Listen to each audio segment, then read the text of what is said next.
বাবু, আজকে তোকে আমার আর তোর বাবার প্রশ্নের উত্তর দিতেই হবে। হ্যাঁ মা, বলো কি বলবে। তুই জানিস না আমরা কি বলতে চাইছি? মা, বাদ দাও না এসব, নিশিতা শুনতে পাবে। তো শুনতে পেলে কি হয়েছে? আমরা কি বংশের প্রদীপ পাবো না নাকি? কি অন্যায় করেছি? তুই ওই অপয়া মেয়েটাকে ডিভোর্স দে। আমি মেয়ে দেখেছি, আবার বিয়ে দেব তোকে। আচ্ছা বাবু, তোর কি বাবা ডাক শুনতে ইচ্ছে হয় না? মা, যা পারিস কর। এই বলে কমলা দেবী আর তার স্বামী ছেলের ঘর থেকে বেরিয়ে গেল। রান্নাঘর থেকে সবটাই শুনল নিশিতা, কান্নাও করল। রাতে খাওয়ার শেষে নিশিতা সব কিছু গুছিয়ে রুমে এলো। এসে দেখে যে সৌভিক এখনও বসে আছে। সাধারণত খাওয়ার পর এসেই ও শুয়ে যায়। সারাদিন অফিসের খাটাখাটনির পর নিশিতা আলো নেভাতে গেলেই সৌভিক ভরাট কণ্ঠে বলে ওঠে, দাঁড়াও, কিছু কথা আছে, থাকুক লাইট। নিশিতা বিছানায় এসে বসল। হয়তো বুঝতে পারছে কি বলবে সৌভিক। প্রেমের বিয়ে, তারপর দীর্ঘ 7 বছরের সংসার। মানুষটাকে তো কিছুটা হলেও চিনেছে। নিশিতা, আমি কি করব? মানে? কিচ্ছু জানো না তুমি?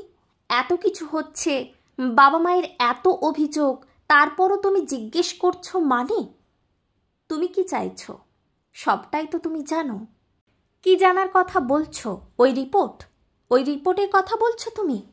হ্যাঁ, ওটার কথাই বলছি। নিশিতা, চিৎকার করছো কেন সৌভিক?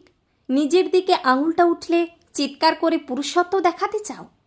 নিশিতা, তুমি মুখ সামলে কথা বলবে।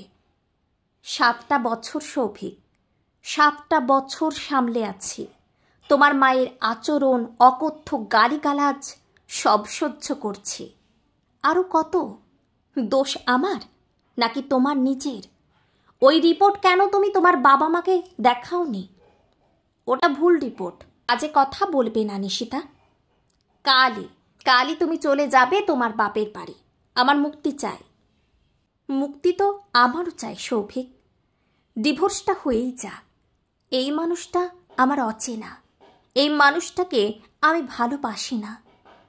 পরদিন সকাল হতে কমলা দেবী ছেলের মুখে কথা শুনে খুব খুশি। ওনার ছেলে যে আবার বিয়েতে মত দিয়েছে, বন্ধা অপয়া মেয়েটাও সকাল সকাল বাড়ি ছেড়েছে, এর থেকে খুশির খবর কমলা দেবীর আর কি হতে পারে? স্বামীর জন্য চা বানিয়ে নিয়ে গেল। টেবিলে চা রাখতে গিয়ে দেখল যে জলমগের নিচে একটা কাগজ।